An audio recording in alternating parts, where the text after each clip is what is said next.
The original combat tank was born out of the fighting that was World War I. However, these were hardly representative of the vehicles that we know today to be main battle tanks. Within time, the lozenge-shaped vehicles of the First World War evolved to include cannon armament fitted to traversing turrets, the French FT-17 being a prime example, and less crew to manage the various required functions of the vehicle. It was not until World War II that armored warfare truly came into its own, beginning an arms race of sorts concerning tanks between world powers that ultimately produced the excellent Soviet T-34 medium tank and German Panther series, as well as the notable American M4 Sherman and, ultimately, the late-war American M26 Pershing and British Centurion tanks. However, it was the Centurion that truly laid the foundation for the main battle tank category, ultimately being responsible for doing away with specifically built tanks in the light, medium and heavyweight range classes. The MBT could now accomplish all of what was required in preceding designs. The Centurion went on to become a post-war success story which saw thousands built and included various derivatives. By the time of the 1960s, there was a technological change in the wind, and this produced the impressive Chieftain MBT for the British Army. The Chieftain became another excellent British tank design, and this form mounted a reliable multi-fueled engine as well as a powerful and highly accurate 120mm main gun. If the Chieftain held any limitations, it was in her engine, which was never able to fully realize her output. Regardless, the Chieftain proved the most powerful tank of her time, a tremendous blend of armor and firepower at the cost of speed, that is, until seated by the equally excellent German Leopard 2. Iran became the largest foreign operator of the Chieftain and received over 700 examples. Through an agreement with the British, work then began on an improved Chieftain for the Iranian army to be known by the name of Sher 1, and 125 of these were under order. The type would serve as an interim MBT for the Iranian government commissioned the British to design and develop an all-new MBT to take on the name of Sher 2. The Iranians committed to the purchase of 1,225 such vehicles, and development ensued. However, with the fall of the Iranian government due to the 1979 Islamic Revolution, all contracts with Western powers were cancelled, and this included both the Sher 1 and Sher 2 initiatives. Rather than be left holding the bag, British authorities quickly inked a deal with the Jordanian Royal Army to receive a modified form of the Sher 1 which had already entered production. This became the Khalid Mbt, and deliveries began in the early 1980s. Key to these vehicles was the addition of a Perkins diesel engine in a slightly raised engine compartment, as well as internal revisions to suit Jordanian military tastes. The fire control system was revamped, and the tank, more or less, became a more advanced, late-model form of the original Chieftain series. The next British main battle tank was to be forged from an agreement between the governments of Britain and West Germany. However, this initiative came to naught in March of 1977 and spurred the indigenous development of a new British tank under the designation of MBT-80. The Germans went on to introduce their Leopard 2 a short time later. Despite the promising nature of such a program, British authorities cancelled the MBT-80 endeavour for its growing developmental costs and delayed service entry window. With the loss of the Iranian Sher 2 contract and the abandonment of the MBT-80, it was decided to continue development of a new tank based on the existing Sher 2 to replace the aging Chieftain line. Several steps were taken to modify the already evolved design for service in the European theatre, as opposed to the Middle East, and the powerful 120mm main gun was retained for its inherent value in defeating enemy armour of all known types.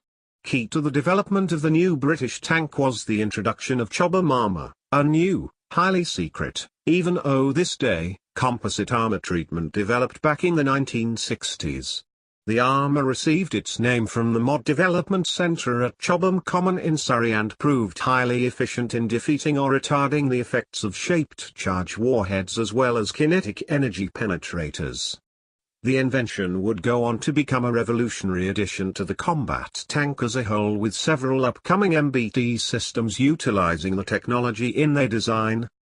The Sher-2 development, now known as the Cheviot, became a conventionally arranged modern MBT system with a crew of 4, a centrally located turret housing the main armament and a rear set engine compartment. Running gear straddled the hull sides with protection by way of armor skirts. The end result promised an upgrade to the existing Chieftain line and, after formal trials and evaluation, the tank emerged as the Challenger main battle tank, the newest British Army tank system. The British government commissioned the Royal Ordnance Factory, Leeds, to produce the type through an order of 237 vehicles, which was then raised to 319. It should be mentioned that the Challenger name initially served a World War II cruiser tank development, though since retired. Outwardly, the Challenger certainly looked the part of modern main battle tank. The system was crewed by 4 personnel made up of the driver, commander, gunner and loader. The driver managed his position at the front center of the hull while the remaining crew took positions in the turret. The gunner was seated at the front right of the turret with the commander directly behind. The loader was to their right and managed the ammunition and main gun breech via commands from the commander and gunner as needed. The tank sported a very shallow hull structure which made for a lower profiled target. The glacis plate was well sloped, nearly horizontal in its design, while the hull roof was relatively flat, only raised at the rear due to the Perkins power plant. The running gear consisted of 6 double-tired road wheels with the drive sprocket at the rear and the track idler at the front. The track system was protected overhead by the included fenders and along the side by skirt armor, a common practice in tanks since World War II. The turret was well sloped with sharp lines for excellent ballistics protection as well as a slimmer side profile. The overhang at the rear allowed for external stowage of goods and supplies while, internally, it supplied stowage for ammunition. The commander managed his vehicle from his turret position and had ample viewing through no fewer than 9 periscopes at his station, allowing for all-around views of the surrounding action. His cupola was fitted with a day sight, or night vision image intensifier, as well as an anti-aircraft machine gun, optional. His primary role was in management of his crew through the thick of action, staying in constant contact with accompanying vehicles and superiors while providing orders to the driver and gunner. As the commander went, so too did the crew, and collectively they could represent a very lethal fighting force. The driver's position at the front center of the hull allowed for a unique perspective on the action. His position was such that he was reclined during combat travel with the hatch buttoned.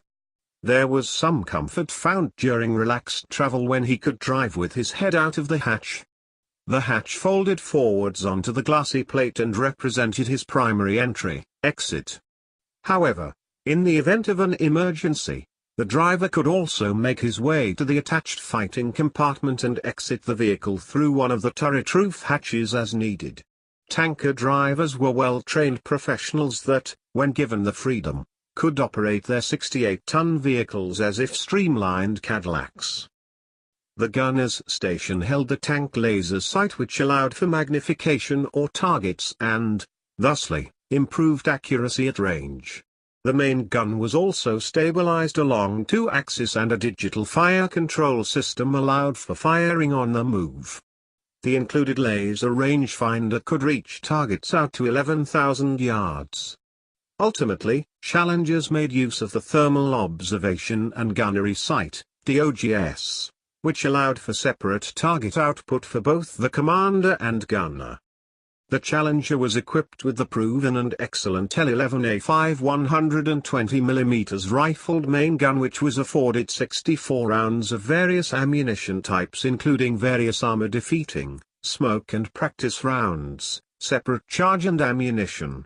The barrel was fitted with a thermal sleeve as well as an integrated fume extractor.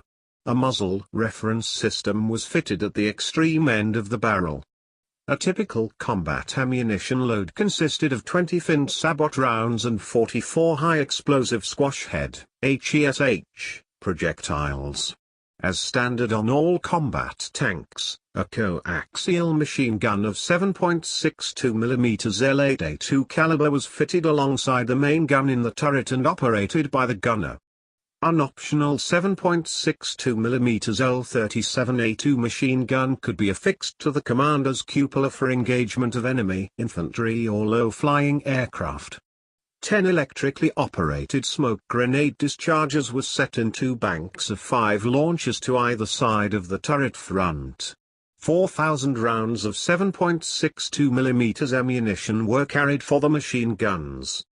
The Challenger was powered by a single Perkins engine's Condor CV12 V12 diesel engine developing 1,200 horsepower. This supplied the vehicle with a top road speed of 35 miles per hour with an operational range equal to 250 miles. Cross-country traversal was deemed excellent thanks to the Hydrogas hydropneumatic suspension system.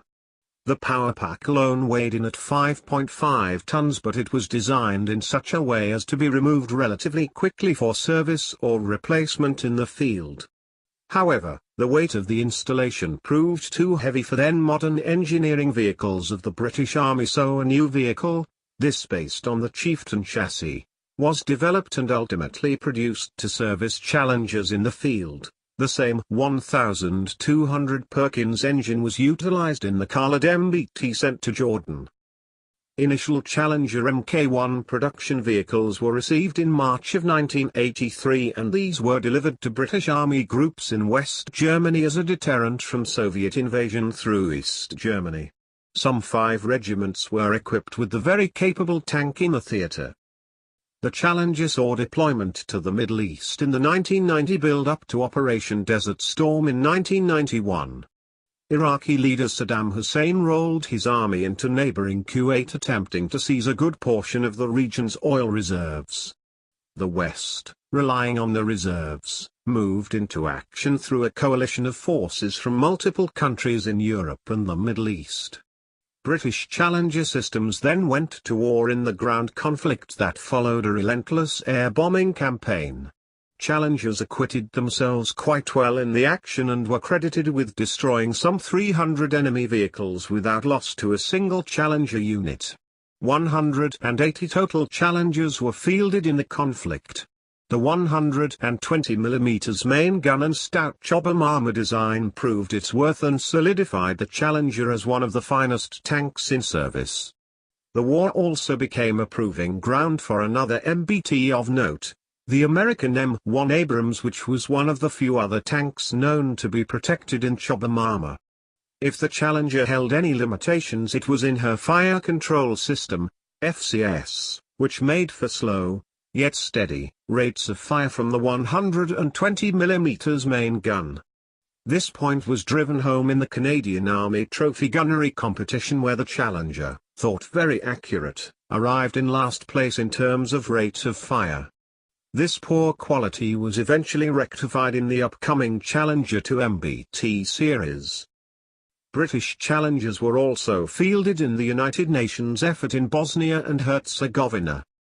Initial Challenger production marks were the Mk1, and these were fielded without the TOGS device.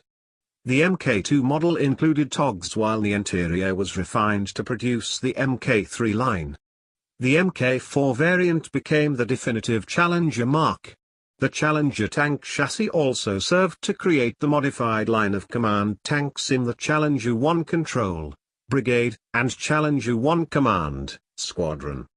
There was also an Armored Repair and Recovery Vehicle, ARRV, developed.